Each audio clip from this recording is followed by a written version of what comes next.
Laurent Gbagbo a été arrêté en 2011 par des partisans d'Alassane Ouattara, soutenus par des forces françaises, puis envoyé à la prison pour dirigeants africains.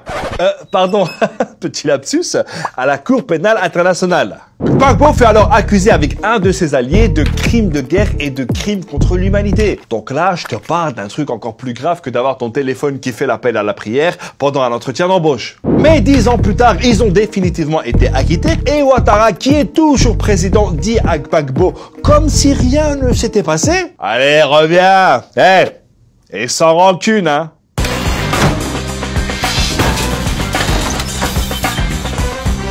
Après s'être pris la tête pendant des années avec le pouvoir en place, ce qui lui a valu de la prison et l'exil, Laurent Gbagbo devient président de la Côte d'Ivoire en octobre 2000, soit 21 ans avant que je vous demande de vous abonner à la chaîne. Alors abonnez-vous. Mais très vite, le pays tombe dans la guerre civile et pendant plusieurs années, il est aussi divisé que deux Arabes qui veulent payer une addition. En gros, le sud est tenu par Gbagbo, le nord par des forces pro-Ouattara et des rebelles, et la seule chose sur laquelle tout le monde est d'accord, c'est que Didier Arafat était l'un des plus grands artistes du monde. Suite à de multiples accords de paix et des reports, une nouvelle élection présidentielle a finalement lieu en 2010.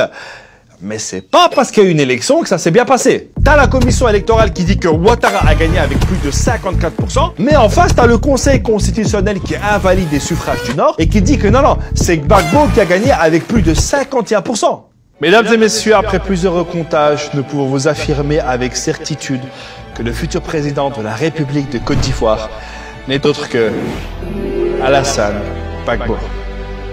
Au final, les deux prêtent serment et malheureusement, avec toutes ces tensions, la Côte d'Ivoire replonge dans une grave crise qui a fait plus de 3000 morts. Mais Ouattara finit par prendre le pouvoir car il a le soutien de la CEDEAO, de l'ONU et des chars français envoyés par Sarko. Les gars, il y a moyen de faire un épisode sur l'Afrique sans parler de la France ou pas? Non?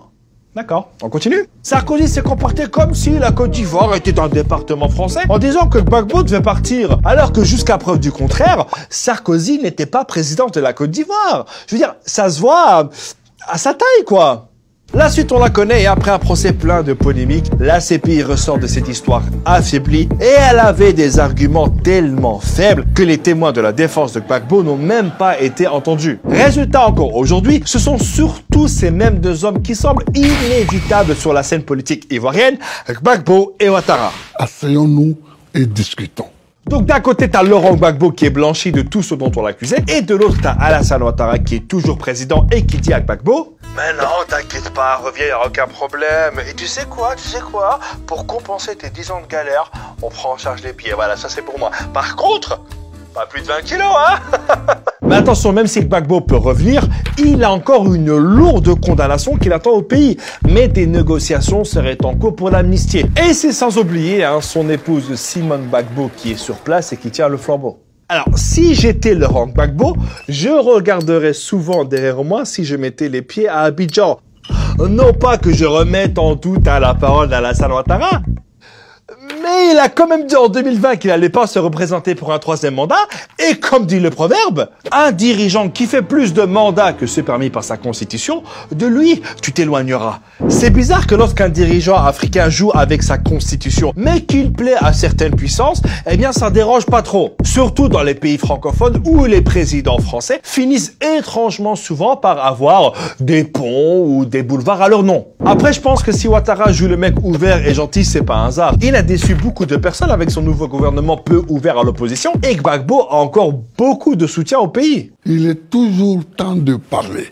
En attendant, concernant les victimes des guerres civiles, la CPI a débloqué de l'argent et Alassane Ouattara a dit qu'il continuerait à leur venir en aide. Mais même si Amadé Ouaremi, un proche de force pro-Ouattara qui a semé la terreur dans l'Est ivoirien, vient à Abidjan de prendre la perpétuité pour des crimes contre l'humanité commis en 2011, d'autres militaires ont entre-temps déjà été amnistiés. Avec tout ça, souhaitons enfin à la Côte d'Ivoire une réconciliation apaisée et un réel renouvellement de sa classe politique qui réponde enfin aux attentes de la jeunesse. Parce que je rappelle quand même que M. Ouattara a 79 ans et M. Gbagbo 75. Et comme d'habitude, j'ai une question selon vous. Est-ce que le retour de Laurent Gbagbo serait une bonne chose pour la Côte d'Ivoire ou pas et pourquoi? Vous mettez ça en commentaire et on se donne rendez-vous la semaine prochaine. Ciao!